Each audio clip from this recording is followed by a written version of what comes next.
Why do beliefs actually even matter? Because they determine how we approach opportunities, how we handle failure, and how we think about success. They can allow us to become who we want to become. Our beliefs shape our actions, which then shape our results. That's why it matters. I'm Devin Ramos, the host of the Diehard Entrepreneur Stories podcast, and we are back. Today, I'm going to be talking about this concept of reaffirming, modifying, or replacing your beliefs.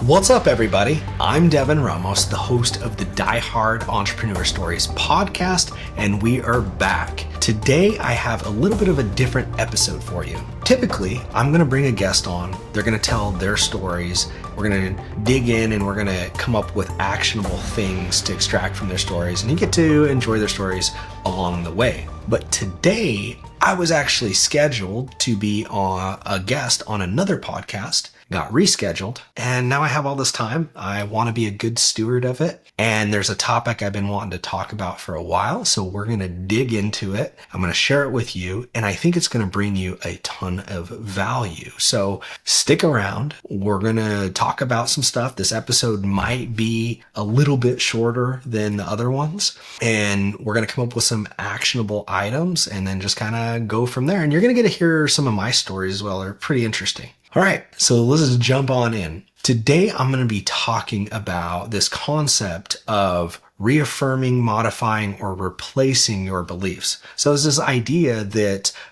we can look at our beliefs and ask ourselves like, hey, are they serving us? Are they not serving us? And then we can use that to change our behavior.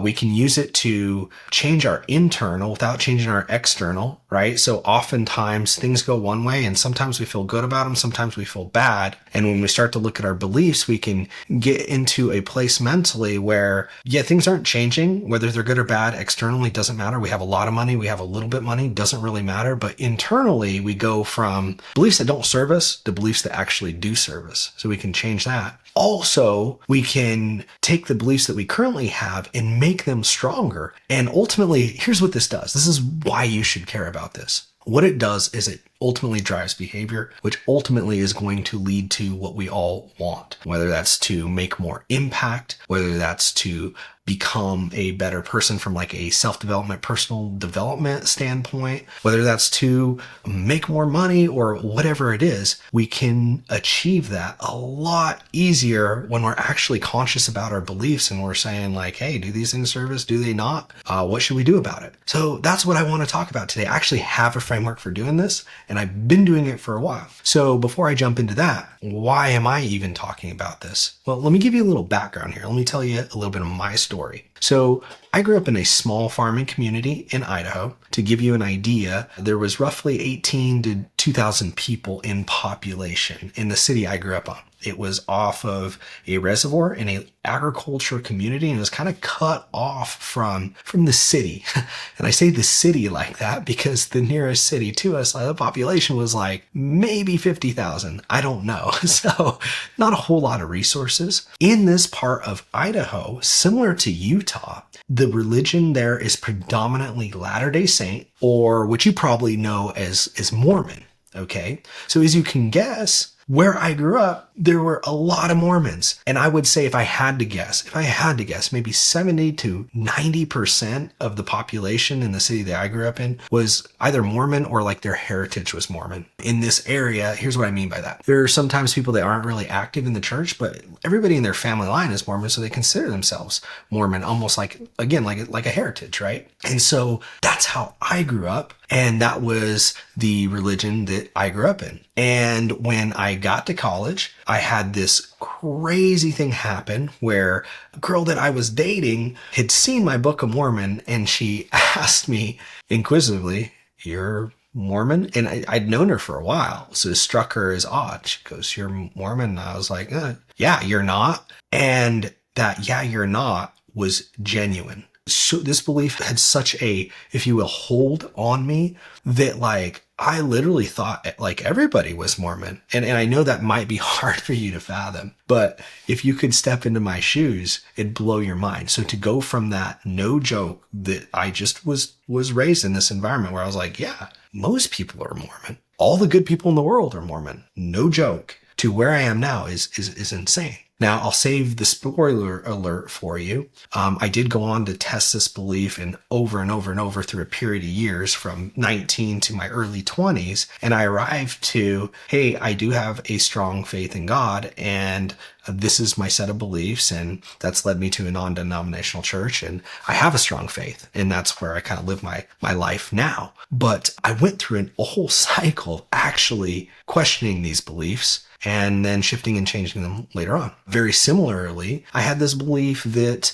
all that really matters is your work, not the output of your work, but your work itself and your work ethic, like how hard you work. And hard work was defined. It was my belief that hard work meant hard labor. That's a belief that I really had to crush as an entrepreneur to actually get results, actually get an output on the day-to-day, get a high level of productivity, and actually change lives and create value so that our businesses could make money. I had to completely break through that belief. There was this belief I had, if you want something done right, you do it yourself. Again, growing up the way that I grew up, minimal resource. You couldn't really delegate or ask a lot of people to do things for you because they were busy and there wasn't a lot of people to do those things. In that typical part of Idaho, we didn't have as many resources. So there were legitimate services that just weren't offered that in a bigger city, you could actually hire out. And so it was like, no, you just do things yourself. And especially if you want them done right, you do them yourself. That was a huge belief that I had to break through. I had to break through that one so that I could actually start to delegate and hire other people. And then as I figured out how to do that, actually hire people to do things better than I could do them. And so what that led me to was really developing this framework and actually putting something together to say, hey, can I do this intentionally? Not just out of curiosity or because I'm a thinker and I'm always thinking, but can I actually do this intentionally with a framework in a way that serves me? And I have, and I'm going to share all of that with you. So before we jump into this, why is it important to you as an entrepreneur or maybe an aspiring entrepreneur or somebody who's into self-development? Well, because beliefs are the starting point for action. If you're familiar with the book Think and Grow Rich, Napoleon Hill says everything starts with a thought and then a desire. You have to have a thought and a desire, right? Well, what is a belief? A belief are thoughts that are stacked on top of each other over and over and over again till they form something more concrete, like a principle. And then generally speaking, it's something that people just hold true. A group of people or an individual can hold true. So thoughts become beliefs, right? And then those beliefs lead to our behaviors, whether we take action or we don't take action. So beliefs ultimately drive behavior. If you want to change your behavior, if you need to change something to get a greater result, it starts with a belief, right?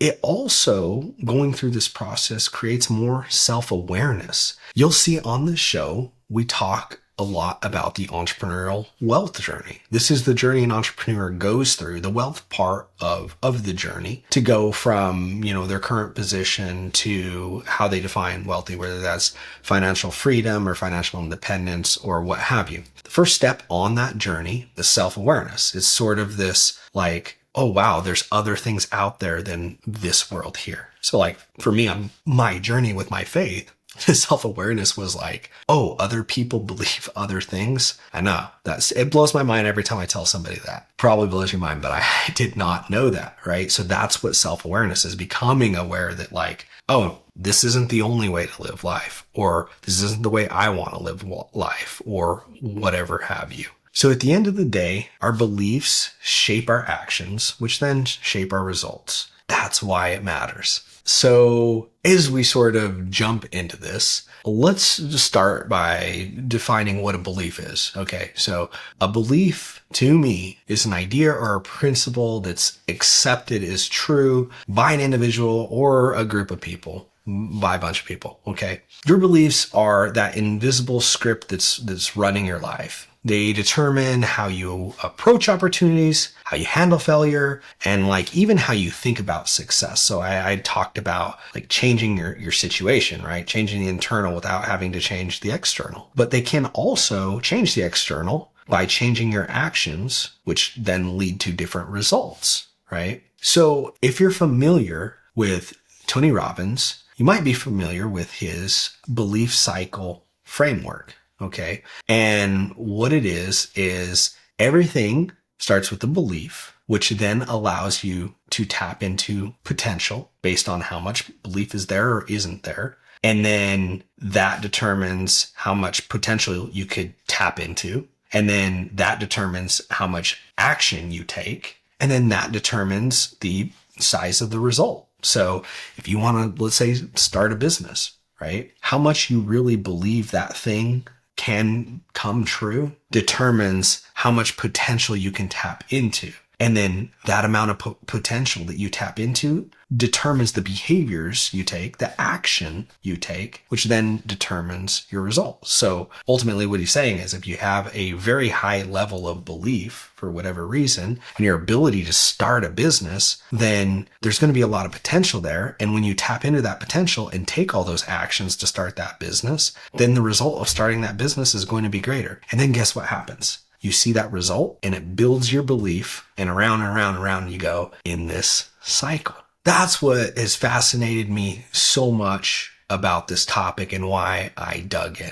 And to be frank with you, I've been doing this my entire life. As I look back in hindsight, in some form or fashion, kind of loosely, I've been doing this my entire life. And I'm so grateful for that. But really, we'll say in the last 6 to 8 months, have I developed this framework and the ability to actually do this on a regular basis and reiterate over and over and over again. And I've seen some amazing things happen in my life. So let me tell you the story of where this framework really came from and how I developed that. So when you're going through this process, at least for me, there were some clinics I was going through and some things that were required of me and ultimately required me talking with a therapist. So I got to work through some really cool things. And there's this framework that she showed me that you use for working through PTSD. And I took part of that and said, okay, can I use this to change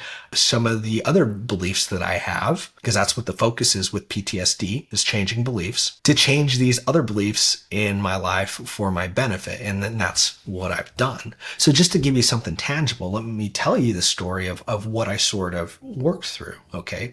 I had this experience where I was the person in charge. There was somebody who died under my care. Okay. So I took full responsibility of that. And I've since worked through all this. But just to be frank with you, that's the situation that I worked through. So it wasn't something easy, right?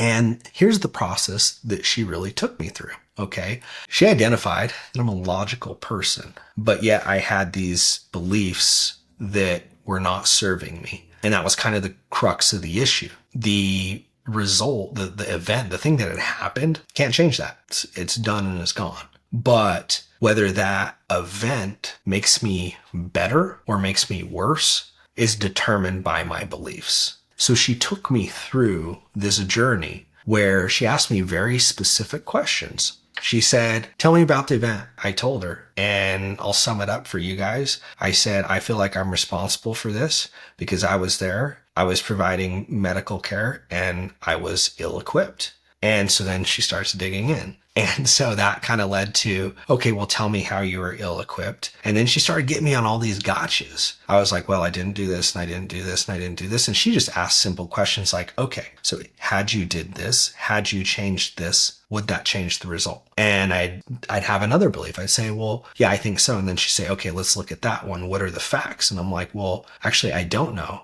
And then she'd ask me things like, so are you saying that had you done that for sure, the result would have been different? And that's ultimately what it led to was, hey, you took these actions and your belief is that because of the actions you took, because of the situation, you directly and solely had the control of that result, and it wasn't the result you desired. And because of that, it started with, you're not a good person, or you're this type of person, whatever we were labeling, but we ended up breaking through that.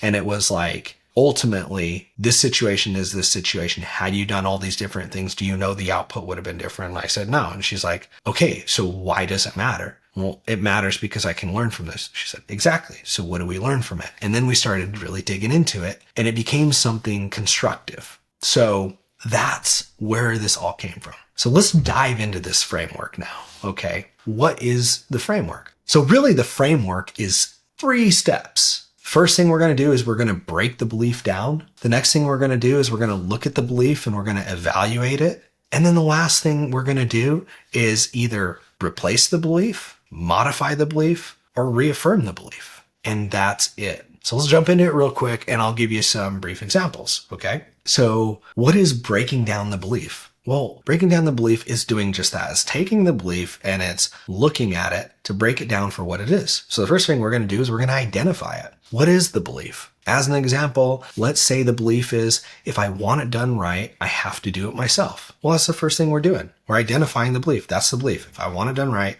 I need to do it myself. Through that process, we're also going to ask ourselves, where did this belief come from? And really think about it. That's kind of the key here. Where was the first time I heard that? Where did it come from? And spoiler alert here, if you have no clue where a belief comes from, it didn't come from you. It's not a genuine belief. It's just a belief that you probably believe because other people believe it. And if that's your way of thinking, that's great. I don't necessarily encourage that. I want to be a critical thinker, and I want to raise up and encourage other critical thinkers and do life with critical thinkers. So for me, that doesn't cut it. So a key for me is if I don't know where beliefs come from, I probably am just jumping on the bandwagon somewhere. Okay. We're going to ask ourselves, where did that belief come from? Come from the people around me. It came from my family. It came from the way I was raised, right? Next thing we're going to say is, what evidence is there really initially to reinforce that belief? Is there any evidence? There's a lot of times I do things and I do it right. And then I ask people to do things for me and they fail me, right? Or you might say, actually, no. Actually, I can't really think of a time where that rings true, right? That could be a possibility. We're going to ask ourselves, what's the impact? What's the value of this belief? Maybe the value is, the thing gets done right. Or maybe the value's diminished and it's I always have to be doing the thing. This isn't a good thing. We're going to ask questions like that. We're going to ask ourselves, what are the other perspectives? And this is really important. If you don't know what the other perspectives are, you can try the opposite perspective. So if the belief is, if I want something done right, I got to do it myself. It might be, I don't do anything myself if I want it done right. Just do the complete opposite and ask yourself, is that a perspective? Is that a belief that people actually hold, right? And once we've done that, then we have something to start from. We have a belief that is broken down and we can start to now evaluate it. So how do we evaluate it? This is my favorite part. There's really 3 ways that I evaluate my beliefs. And I have evaluated my beliefs. And I've kind of done this through different phases. I've done it different ways. I still do it different ways. But really the first way is to test the belief. So similar to what I just said, you can kind of take the opposite and test it out.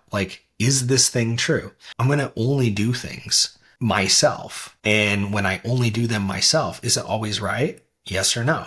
Or I'm going to do nothing myself. And we test it. That's really the easiest way. It's just to take the opposite, test it, take the belief, test it, and observe it. The second way is to use a thought framework. A popular thought framework is a Socratic method, where we're just hammering it with questions over and over and over again. We start to question it systematically. All right, what evidence do I have for this belief?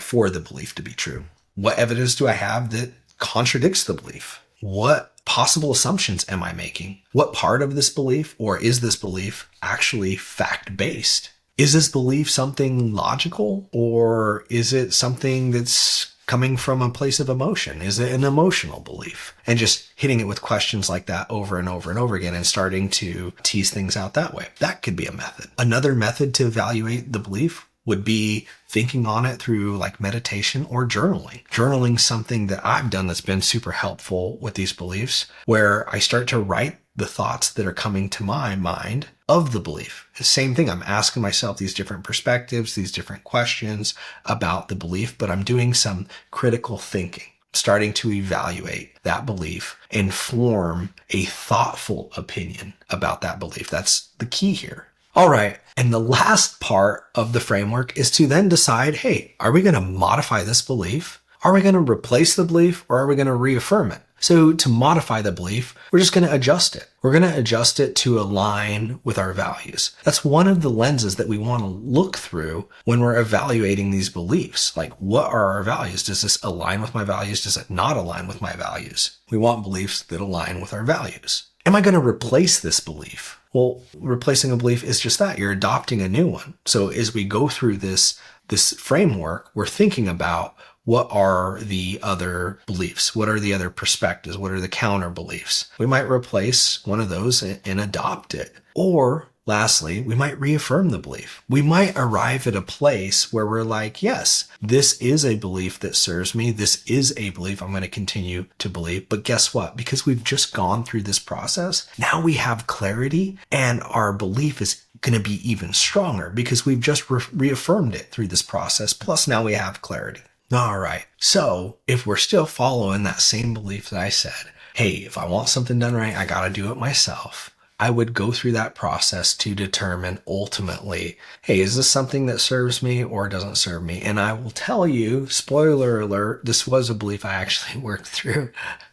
I decided to modify it. It wasn't, if I want something done right, I need to do it myself. It was, I like to do things myself. I am particular because I put a high value on quality. But I can ask other people to do things to accomplish the mission, understanding their concept of quality. Their value on quality is going to be different than mine. So it ebbs and flows. There are certain things that are necessary for me to do. And those are things that are of the highest quality in a specific zone that I operate in. And then everything else is okay to ask other people to do things. And through that actually even led me to discover more beliefs that, hey, people like doing their job. That was one of the beliefs that I also struggled with when I first started hiring. Like, I don't want to ask people to do all this work for me. No, dude. People love working. People love doing their job in a good, solid company. And you're actually holding them back is what I discovered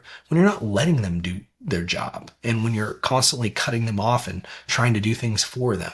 It gets interpreted as sometimes micromanagement, and it's super annoying. I was able to discover that through this entire process. Again, why it's so valuable to me and why I thought it would be huge to share it with you. All right, so just to sum it up here, why should we look at our beliefs through a critical eye? Well, why do beliefs actually even matter? Because they determine how we approach opportunities, how we handle failure, and how we think about success. It can allow us to become who we want to become. It can allow us to make more impact, to make more money, and to ultimately live a more purposeful life. To change our behavior, we need to change our beliefs. We got to start with beliefs. So I want to encourage y'all to implement this framework. Try it out. Try it for yourself. Just try it on one belief at a time. Let me know how it goes, and stay tuned to the podcast for more episodes. Maybe I'll do more episodes like this. I don't know. We'll see. But you're definitely going to see more stories from more guests as we continue this journey together. Thanks for listening. That's all I got for this one.